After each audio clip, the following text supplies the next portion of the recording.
Is your business or company looking to stand out in a crowded advertising market? Looking to reach the real auto enthusiast? Well, you found it. You're listening or watching in real time, and so are your fellow enthusiasts. The In Real Time Car Show now reaches 500,000, and we can put together a marketing plan that will engage them in your product, business, or service. To get the tires rolling, just shoot us an email to our marketing director, Jeff Zekin. His address is jeff@nrealtime.com.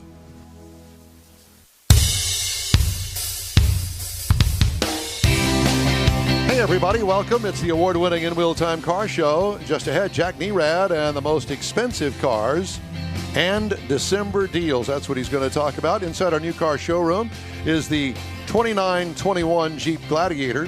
We'll give you an in-depth review, including the MSRP. You'll also get this week's automotive news, Konrad's Car Clinic, and the stories making auto headlines this week. Just ahead on today's In Real Time Car Show for Saturday, December 5th. 2020. Howdy. Along with Mike out of this world, Mars, King Konrad DeLong, Jeff Zekin's off camera. I'm Don Armstrong. Glad you could join us on this Saturday. It's about ready to rain here. It's just kind of a surprise. I thought the weather was supposed to be nice. Looks like it wants to, yeah. Yeah, I thought the weather was supposed to be nice all weekend, which is kind of an odd deal. Cool, but nice. It kind of puts a damper on those Saturday coffee and car events and that sort of thing. But, oh well, c'est la vie. We've had a string of really nice weekends. So yes, we have. Joining us right now is, well, let me put it this way. He's the editor of Driving Today, host of America on the Road.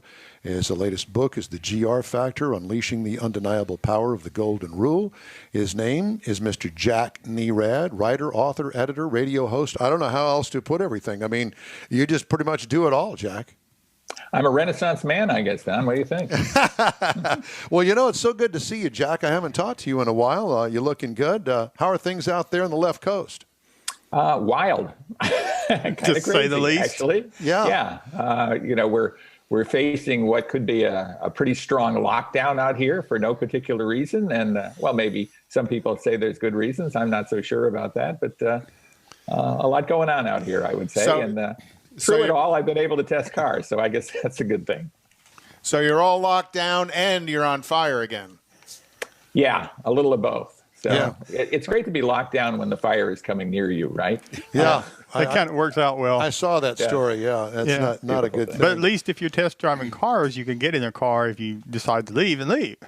Get out of Dodge really quick. Yeah, absolutely. So, Jack, today we're going to talk about, I guess this is kind of like diametrically opposed here.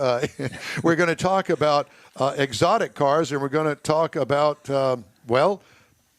December deals. So, do they go together? Well, I was thinking that the expensive car list could be a good present, a gift list. Yeah, for you to give me.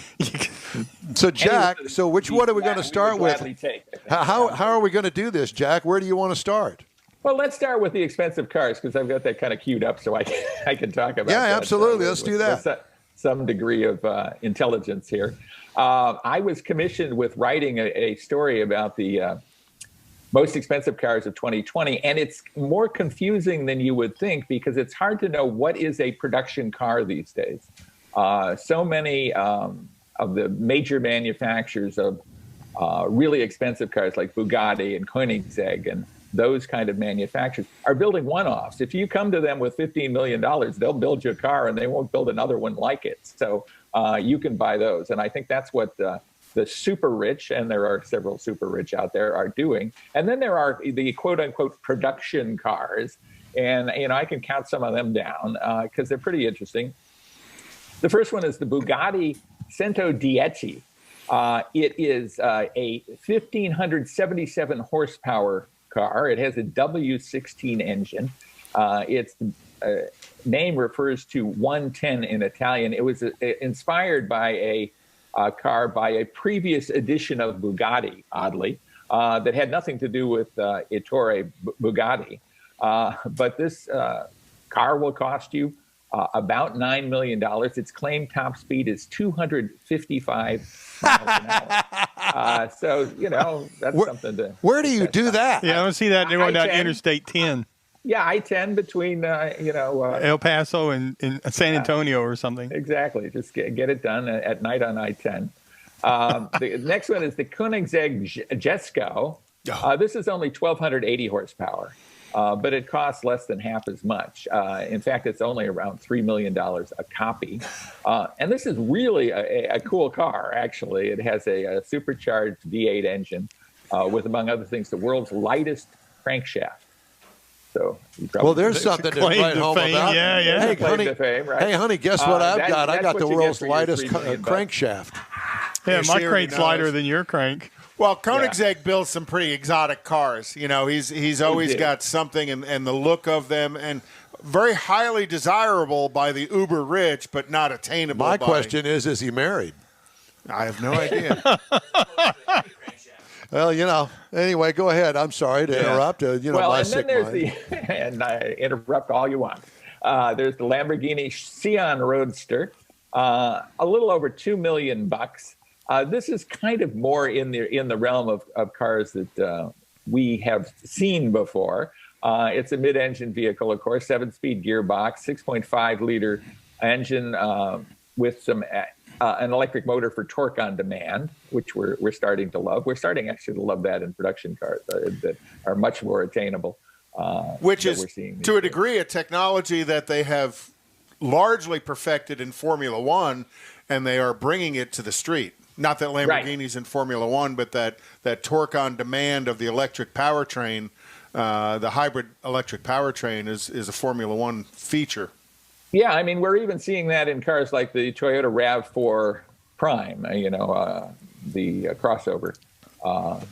This is 774 horsepower, like I say, around $3 million, and, nice under the Christmas tree. One of the cars that I like a lot, and because it's kind of a throwback in terms of styling, a lot of these vehicles, especially the Bugatti, are not particularly good looking. If you were to take a look at a picture, you go, wow, for $9 million, that's what I get. But the Ferrari Monza FP2 is really good looking. It's especially good looking if you like the sports cars of the 50s or so. So its top speed is only 188 miles an hour. It's about $2 million. It uses the same V12 engine as the Ferrari 812 Superfast. So that's 800 horsepower, and pretty cool. And the last one I'll talk about is the Lotus Evija. It's the newest. And this is 2,000 horsepower. It's all electric. It has an electric motor for each wheel, and it's going to go on sale right after the first of the year. They have been battling actually with the Williams Formula One team and their associated technical team. And Jack, I assume with that kind of horsepower that the actual range of that car is probably only about 5 miles. You would think so. But they're saying when you spend $2 million or $3 million on this car, I think this car is about $2 million is the list price. No, it's cheap. Yeah, they're looking at 250 miles of range. Liars. Not 250 miles of range at top speed, which is going to be 50 feet, something over 200 miles an hour. Yeah. But it does have a. Well, I'm a huge Lotus fan. I've always been a Lotus fan all the way back to the Europa, even though I couldn't fit in one. I've always been, because Lotus has always been, Colin Chapman's always been something about moderate power and lightweight. And that's his performance. That's always been his performance build, is building a lightweight vehicle. And they never had monster power, but this one with 2,000's a level of monster and power. Of course you can't build a battery electric car and make it lightweight. This thing will weigh like 3,600 pounds or something like that. But I guess that's fairly lightweight for a 2,000 horsepower supercar. Yeah. So. Well, let's move on to the December deals, if you don't mind. And I say that because, on TV, all of the car commercials, you would think that every manufacturer has got December deals. And it looks that way. Is that really the case, though? Well, it pretty much is. I mean, December used to be a dead month for car sales. People were Christmas shopping and not thinking about buying cars. But I think a lot of things have kind of come together to make December a car buying time. One is, the Big Bow Lexus commercial of 20 years ago, right? Where you have this massive big red bow, on the car, and if you're going to look for a major Christmas present, a car or truck is a pretty good one. Need a big tree to put that under, but that'll work. Yeah, what's exactly. Lexus Well, December they to show remember. people rushing out into the driveway, and there it is, and they kiss and embrace, and it's a wonderful thing. So it's become that kind of thing. We've seen that. And all the car companies, as you say, have some kind of deal or another, some much more so than others. I mean, General Motors is going crazy with a thing they call employee pricing for all, that are major discounts. I mean, thousands and thousands of dollars on some of these cars. If you want to buy, say, a 2020 Chevy Tahoe, of course, there is a new 2021 that is a lot cooler. But if you want to buy a 2020, you can probably get something like $5,000 to $8,000 off list price if you walk into a Chevy dealership right now. Chrysler is doing a very similar thing with all its brands, not only Chrysler, but Jeep. And you are looking at employee pricing on Jeep where you can save $4,000 or $5,000. Same with Dodge. That's going on. And then there's still some deferred payment plans, which kind of are a double-edged sword. I mean, it's nice to think, well, I won't have to pay that, start paying for that for 90 days or so. But then you're still going to have to pay it. So I'm not sure what the big advantage of that is versus low interest rate financing that a lot of car companies are doing too. Because the financing company makes more money. They defer the payment, but you're still paying interest for those 90 days. That's right. They just throw it on the end of the term. Yeah, and you can if you don't. That can happen certainly if you don't start your payments right away or you miss your payment, and all of a sudden that accrues. I mean, people who bought a couch that way kind of know that that is the drill. Jack, is there a website? How do you research this? Because if you're not, brand specific, and you really say, okay, I've got $40,000 I want to spend on a new car. I know that you can go on many websites. Edmunds is one that I use all the time, but there are many of them. But there needs to be a place where we can say, okay, I got $40,000 to spend. How can I spend it with all of these deals that are out there in one particular place? Kind of like, where can I get the most bang for my buck? Yeah, like the insurance companies are doing now. They all gather into one place and you can compare all the prices at once. I wish there were a site like that, and it would be pretty difficult to do. And the reason is this: most of these incentives are regional. So not only do you have to do it for every vehicle in the United States, and there's 350 vehicles, and so you're looking at deals on all of those and all the variations of those. But then you're looking at all the variations of it will be different in Texas, where you guys are, than it would be here in Southern California, for example. So it's really, really difficult to do. I do research on this every month for autobytel.com, and I write stories about incentives and round that up. Those are I think good roundups, but they kind of just hint at what's out there. They give some idea of what the best deals are. We run a story every month about the best deals, but a best deal for you might not be a best deal for somebody else. And you have to have a certain level of credit rating to earn their best deal as well. Absolutely true. Again, the best deal for you might not be the best deal for somebody else. And then on top of that, everybody's timing out, and it's always got to do it by the end of the month because that's the motivation is to get you to do it by the end of the month. Well, and that's why I research these every month because they typically end the last weekend of the month, or they extend over into the first weekend of the next month if that works out that way. Most of the deals that are out there now end on January 4th, 2021. To get through the New Year's weekend. Right. Of course, which I don't know that that's such a big deal this year because there's not a lot of people going to work. A lot of people are working from home, and and everybody's kind of doing it online. So then, it's amazing how resilient the car industry has been, given the fact that so many people are just at home. Very much so. The car industry has had a pretty good year. Certainly not the year it would have had without this horrible disease, coursing through the whole country. But they've done a remarkable job, and I've got to hand it to car dealers around the country. They are very, very resourceful, and they've done amazing work this year. And have kind of changed their model about test driving cars, delivering cars, servicing cars. Everybody's had to adapt to a COVID society, and I think they've done. I'm in the car side of things in my real job, and they've done a real good job of adapting to deal with the COVID issues in the sales and service departments.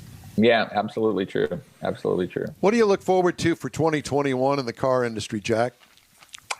There's a lot of great cars. I'm gonna be driving the Mustang Mach-E. I think you just talked about it in your news segment a little earlier.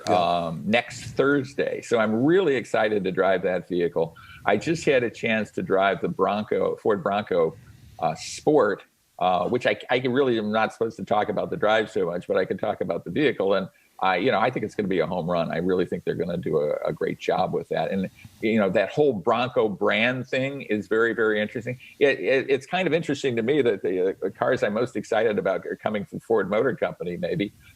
Certainly there's some really exciting stuff coming from some others. And, of course, I'm on the North American Car of the Year jury, and we will announce our North American Car of the Year, Truck of the Year, and Utility of the Year in mid-January. So I've been heavily involved in the testing for that and driving a lot of really interesting cars. What do you think about the show car circuit? Because I know our Houston Auto Dealers Association new car show has been quote unquote postponed from January. They still haven't announced even if there is going to be one in 2021. What are you finding? I mean, the Detroit thing, that turned into a disaster with them moving it back. I mean, it's all just a big jumbled up mess right now. It really is. And I'm pretty close to those people for both North American Car of the Year, where I'm actually vice president of that jury, the North American Car of the Year jury. We were looking to do our announcement of the finalists for those awards in conjunction with the Los Angeles Auto Show. We typically do it with the Los Angeles Auto Show during the show in November.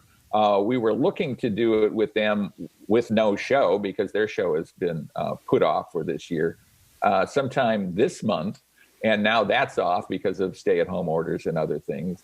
Our announcement is liable to be virtual in January. We typically did that at the Detroit Auto Show. And now, as you say, it's all a jumble. And they're not quite certain when things will happen. I think the latest idea for the Los Angeles Auto Show is to do a show in May. I think the Detroit Auto Show was going to do a show in June after moving it from January, and now is planning to do it in September. So it's just wild what's happening. My gut tells me that there's not going to be anything going on until fall of 2021. Maybe I'm wrong.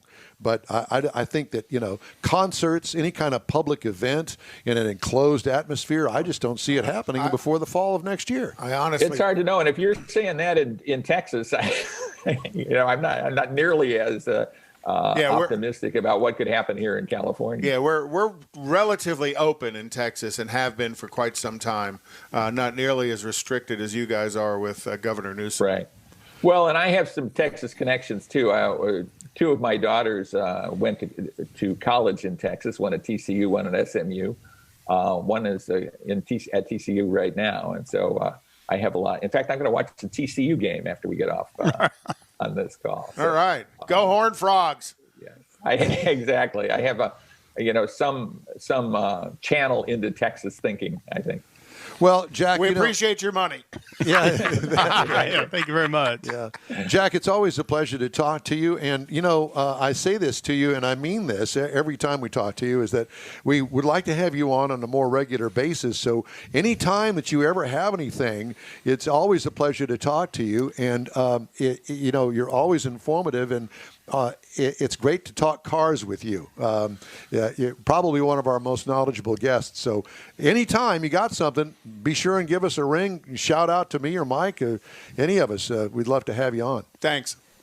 Well, I'm excited about that, Don. I really do appreciate it. I think Mike and I are working out some kind of potential schedule where we would do maybe one shot a month or something like that. So I'd love that. That would be exciting. Well, we love you. Thank you. Take care and stay healthy out there in California.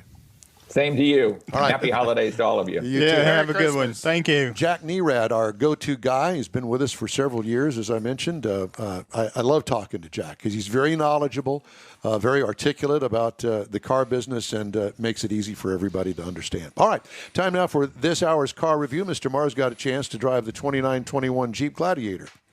Yes, sir, I did. And this is the Gladiator Rubicon. So we were up there on the top end of the off-road side of it. And if you haven't really heard about what the Gladiator is, this is the mid-size pickup truck offering from Jeep.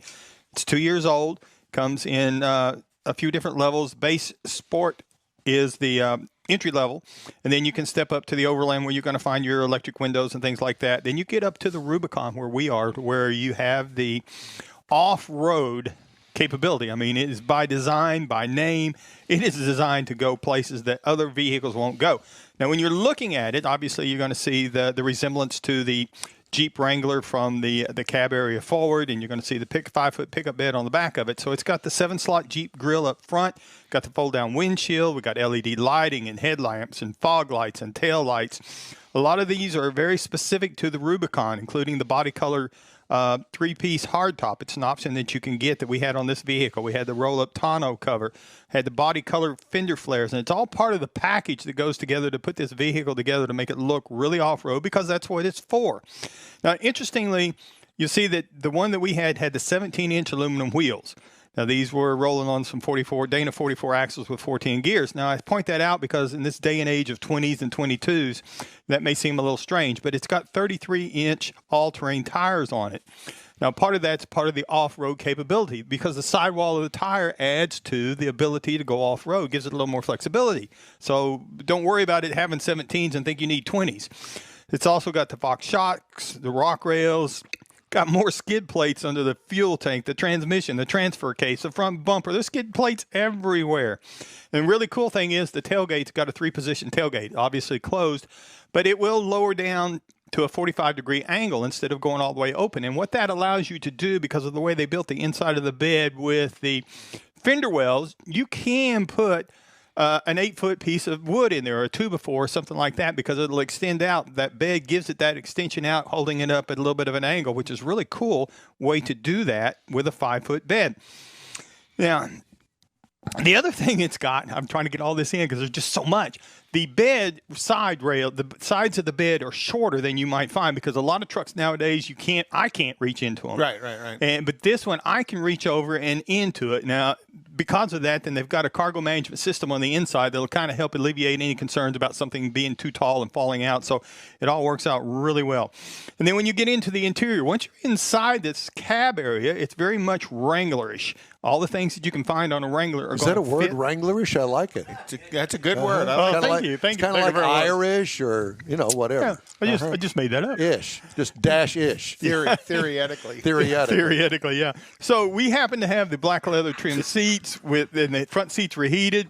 And the rear seats in this particular vehicle, we actually had an armrest with some under-seat storage, but we had the optional locking storage down under there. You're going to see that we had the 8.4-inch screen that you can see right here, where it's a touch screen, where you can the nav system. We had the Alpine premium audio system, the nav system. It's all right there, and the Uconnect system.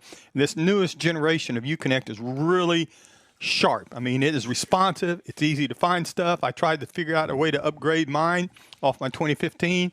Can't do it, but this thing would be the way to go if you get the opportunity. And this is also very much Jeep, again, off-road, so it has the washable interior. So if you get out and get muddy, then you can pull the floor pads up, and you can wash it out, pull the drain plugs, and let it go. This is a shot of the rear seat. The seat folds down, makes some flat cargo. You can see the center console there. And again, underneath that is some storage that is lockable. So has Jeep put a lot of what they call Easter eggs inside the Gladiator as well? They're everywhere on the windshield, every place that you can look and find. They're there on the wheels, the tires. It's kind of a Jeep has become known for it, and it's across the whole lineup. It's what they're doing this with. Now, up under the hood, again, this was the Rubicon. This was a rather unique vehicle. We had the 3.0-liter V6 diesel as compared to the 3.6 gas. Now, the difference in it is obviously it's a diesel. 442 pound-feet of torque at 1,400 RPM is the important number. 8-speed automatic. I actually had a chance to drive this one at a Jeep event one time. It made me into what I would consider a rock crawler. Obviously, there were people helping to guide like they were any time other, but the torque and the capability of that engine offset my inexperience and let me do a lot of things that I never knew I could do because of that engine.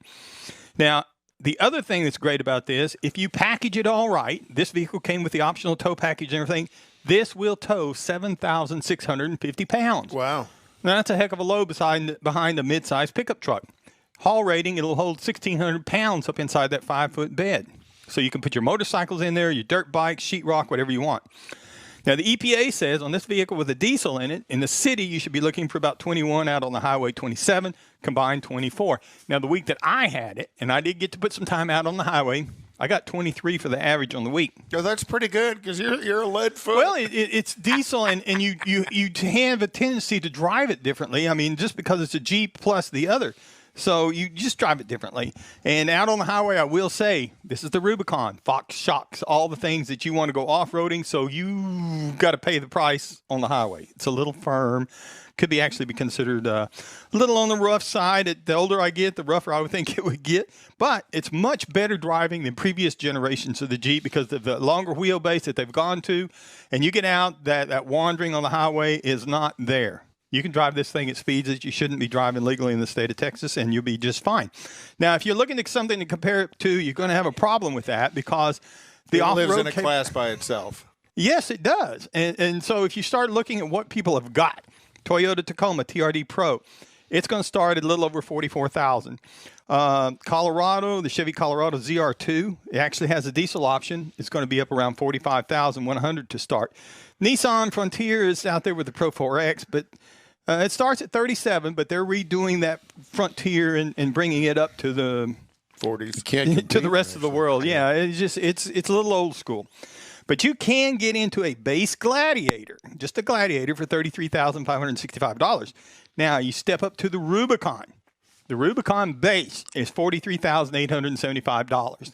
Now, that's with a lot of features, the lifted, the tires, wheels. We had some options on top of that, including some bigger tires and some different suspension components, the hard top. The diesel is a $4,000 option. The 8-speed automatic is a $2,000 option. So your prices tested was? $67,130 for a Jeep Rubicon that will take you places that you didn't even know you wanted to go yet. The bank. Exactly. Thank you, sir. Time now to check on the car calendar and the race card. I think the race card is pretty much raced out. Well, the only couple of things going on is Formula One is still racing, and they have this weekend is the Bahrain International Formula One event, and then next weekend is the final, and that's the Abu Dhabi Grand Prix. But I'll tell you, did you look at I think you were the one who posted the video of the F1 crash last week with Romain Grosjean. Yeah. That he went through the Armco barrier, underneath a piece of it, and the car split in half, and he walked away. A real testament to the technology, the safety technology they put in those vehicles. Hey, the In Wheel Time Car Show streams on Facebook, YouTube, and InWheelTime.com. Podcasts available on Apple Podcasts, Spotify, Stitcher Radio, iHeart Podcast, TuneIn, Google Podcast, and Podcast Addict. The In Wheel Time Car Show continues after this quick break. Texas Truck Works is your go-to truck customizer. From mild-to-wild lift kits, custom wheels, and steering and handling enhancements to the best personal and commercial wraps, Texas Truck Works delivers. Let Texas Truck Works founder Scott Stevens help you get the most out of your truck or Jeep. Texas Truck Works has decades of customizing experience, including power adders and complete engine swaps. Let the Texas Truck Works team design an upgrade plan that fits your budget. Get truck attitude today at TexasTruckWorks.com.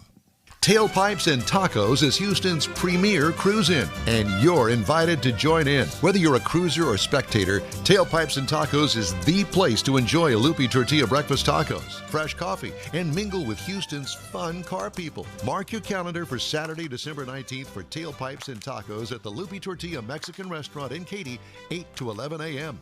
Tailpipes and Tacos is free and everyone is invited. You'll see collector cars, hot rods, customs, magnificent originals, and resto mods all in one place. Cars from all over Southeast Texas cruise in and show off in a 3-hour friends and family event. The Lupe Tortilla Mexican restaurant on the Grand Parkway at Kingsland Boulevard, just south of I-10 in Katy. Drag racer, car enthusiast, and Lupe founder Stan Holt brings you Houston's hottest cruise-in, Tailpipes and Tacos, Saturday, December 19th, 8 to 11 a.m. at the Lupe's in Katy. The In Wheel Time Car Show will be there too, and you're invited to join us. We'll see you there. Is your business or company looking to stand out in a crowded advertising market? Looking to reach the real auto enthusiast? Well, you found it. You're listening or watching In Wheel Time, and so are your fellow enthusiasts. The In Wheel Time Car Show now reaches 500,000, and we can put together a marketing plan that will engage them in your product, business, or service. To get the tires rolling, just shoot us an email to our marketing director, Jeff Zekin. His address is jeff@inwheeltime.com.